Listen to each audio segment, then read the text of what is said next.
The year is 1894, and the first ever Merseyside Derby takes place at Goodison Park. This fixture would go on to become one of the longest running fixtures in English football history, played every season continuously since 1962. With the final Merseyside Derby set to take place at Everton's historic home ground, Goodison Park, let's take a trip back to where it all began. Welcome to Football Lore.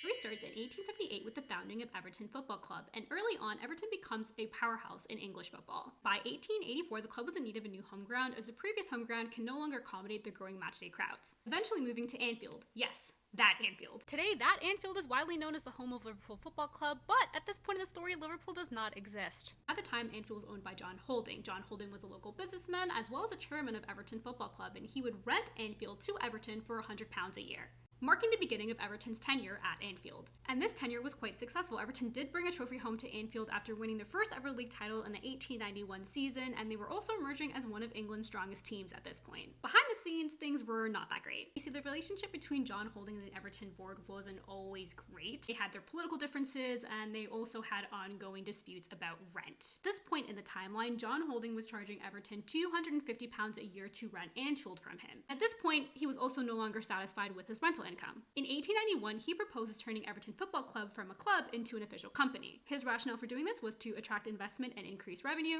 but the Everton supporters and the club members were a little skeptical about this. And instead of accepting John Holding's plans, they just said, bye, we're out. Because the club preferred to relocate rather than just accept Holding's plan, Everton now needed a new place to play football. And in 1892, they found their new home, not too far away, just across Stanley Park.